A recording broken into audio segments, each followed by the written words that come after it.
राधे राधे। आप सभी का आध्यात्मिक पथ चैनल में स्वागत है।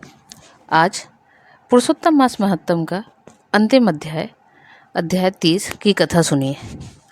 नारद जी बोले, हे तपोनिधि, तुमने पहले पतिव्रता स्त्री की प्रशंसा की है, अब आप उनके सब लक्षणों को मुझसे कहिए।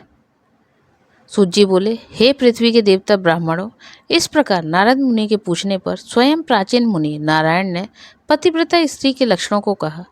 श्री नारायण बोले, हे नारद, सुनो, मैं पतिव्रता व्रताओं के उत्तम व्रत को कहता हूँ। पति कुरूप हो, कुत्सित व्यवहार वाला हो अथवा स्वरूपवान हो, रोगी हो, पिशाच हो, क्रोधी हो, मद्यपान करने वाला हो, मूर्ख हो, मूक हो, अंधा हो या अथवा बधिर हो, भयंकर हो, दरिद्र हो, कृपण हो, निंदित हो, दीन हो, अन्य स्त्रियों में आसक्त हो, परंतु सती स्त्री सदा वाणी शरीर कर्म के से पति का देवता के समान पूजन करे, कभी भी स्त्री पति के साथ कठोर व्यवहार नहीं करे। बाला हो, युवती हो अथवा वृद्धा हो, परंतु स्त्री स्वतंत्रता पूर्वक अपने गृह में भी कुछ कार्य को नहीं करे। अहंकार और काम क्रोध का सर्वदा त्याग कर पति के मन को सदा प्रसन्न करती रहे और दूसरों के मन को कभी भी प्रसन्न नहीं करे। जो स्त्री दूसरे पुरुष से कामना रस सहित देखी जाने पर, प्रिय वचनों से प्रलोभन देने पर अथवा जन समुदाय से में स्पर्श होने पर विकार को नहीं प्राप्त होती है, तो स्त्रियों के शरीर में जितने रोम होते हैं उतने हजार वर्ष तक वह स्त्री स्वर्ग में वास करती है।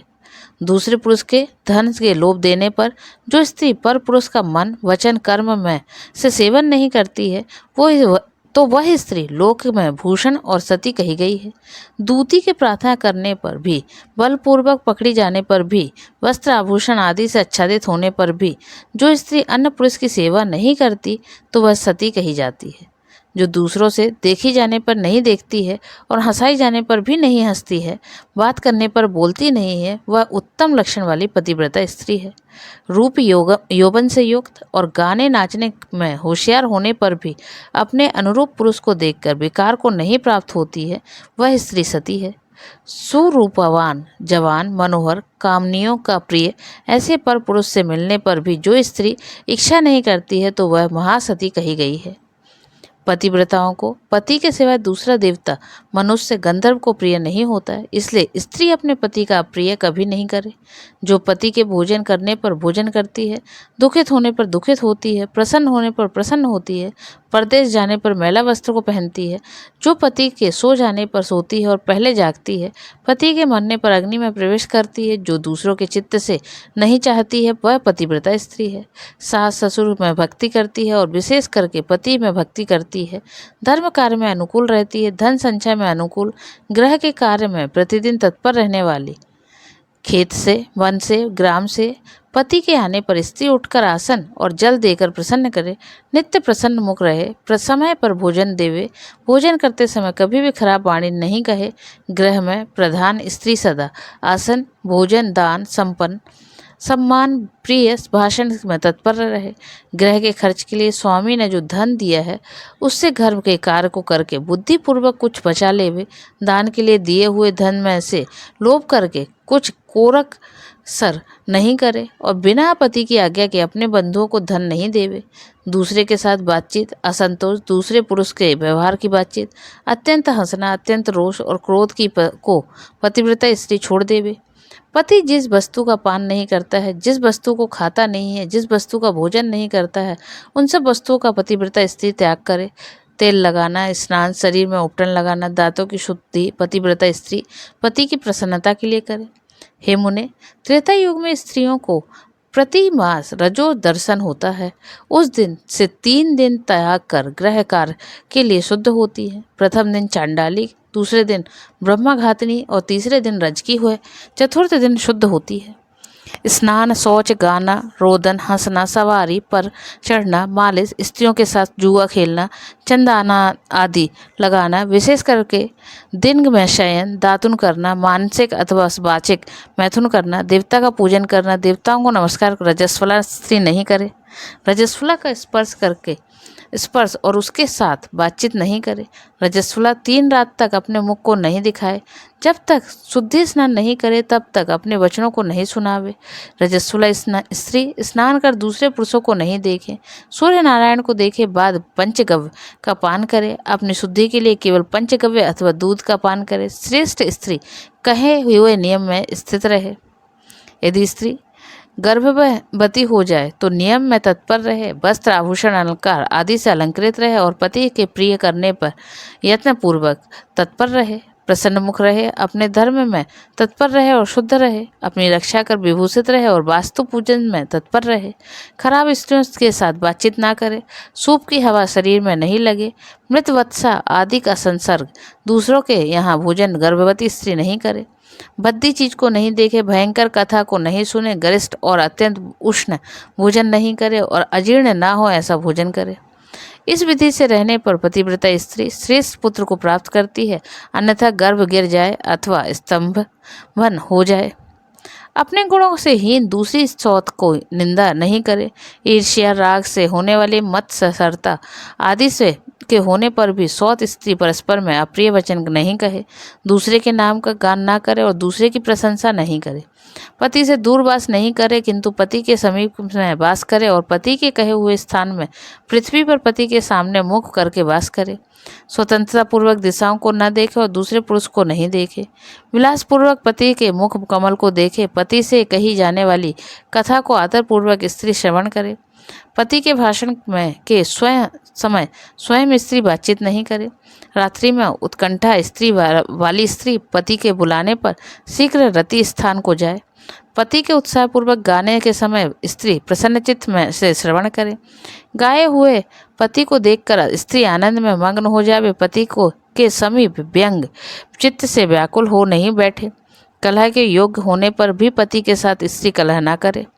पति से भत्सृत होने पर, निंदा की जाने पर, ताड़ित होने पर भी पतिव्रता स्त्री व्यथित होने पर भी भय छोड़कर पति को कंठ से लगावे। ऊंचे स्वर में रोदन ना करे और पति को कोसे नहीं। स्त्री अपने गृह से बाहर भाग कर ना जाए। यदि बंधुओं के यहाँ उत्सव आदि में जाए तो पति की आज्ञा को लेकर और अध्यक्ष के से रक्षित होकर जाए और वहाँ अधिक समय तक वास ना करे। पतिव्रता स्त्री अपने घर को लौट आवे।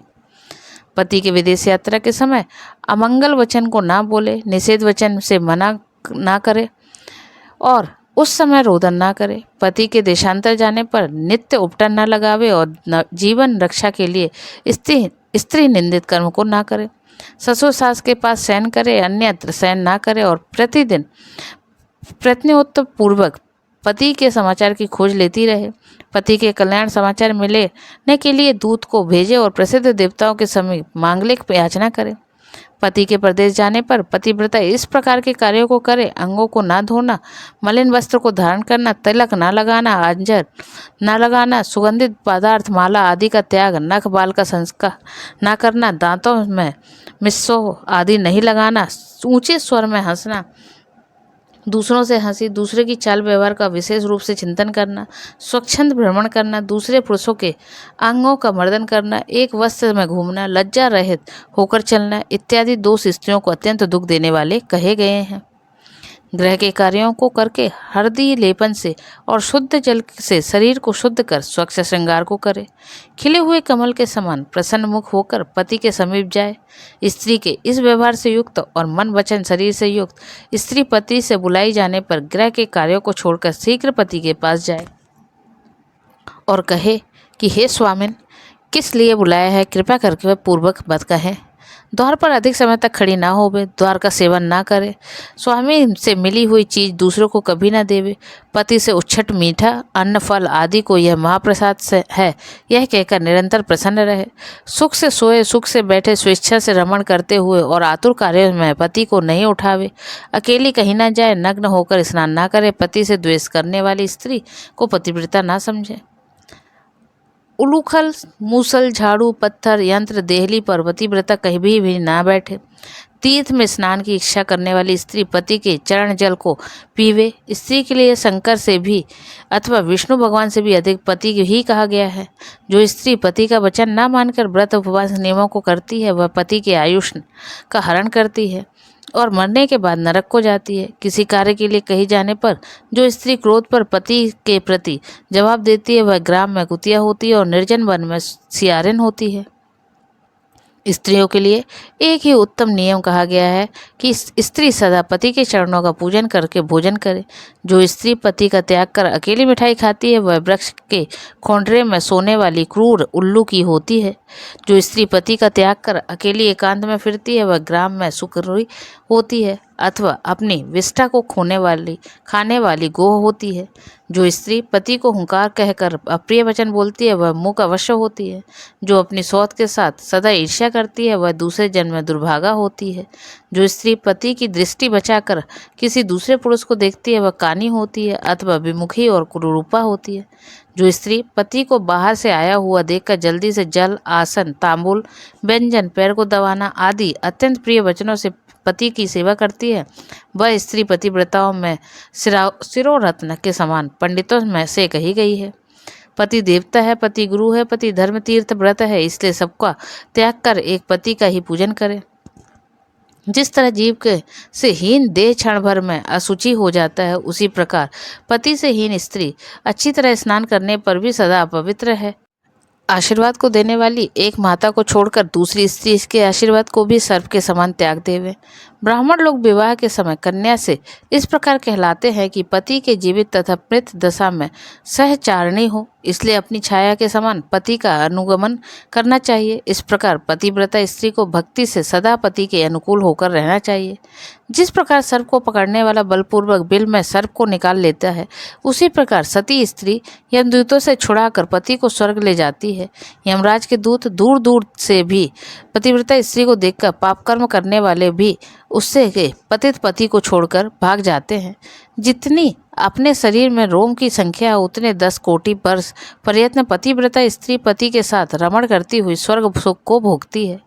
दुष्ट व्यवहार वाली स्त्रियां शील का नाश कर दोनों कुलों को डुबा देती हैं और इस लोक में तथा परलोक में दुखित रहती हैं। यदि देववश पति के पीछे पति का अनुगमन नहीं करती हैं तो उस दिशा में भी शील की रक्षा करनी चाहिए, क्योंकि शील को तोड़ने से नरक गामिनी होती है। स्त्री दोष से पिता और पति स्वर्ग में गिर जाते हैं। विधवा स्त्री का कबरी बंधन पति से बंधन के लिए होता है। श्री नारायण बोले, लोकों में तथा देवताओं में पति के समान कोई देवता नहीं है। जब पति प्रसन्न होते हैं तो समस्त मनोरथों को प्राप्त करती है। यदि पति कुपित होते हैं तो समस्त कामनाएं नष्ट हो जाती हैं। उस पति से संतान, विविध प्रकार के भोग, शैया, आसन, अद्भुत प्रकार के भोजन, वस्त्र, माला, सुगंधित पदार्थ और इस लोक में तथा स्वर्ग लोक में विविध प्रकार के यश मिलते हैं। इति श्री ब्रह्म नारदीय पुराणे अंतर्गत पुरुषोत्तम मास महत्तम में 300 अध्याय संपूर्ण। यह थी अब तक की पुरुषोत्तम मास की सभी कथाएं। कहीं कुछ गलती हुई हो तो उसके लिए क्षमा प्रार्थी हूँ। आप सभी को राधे राधे।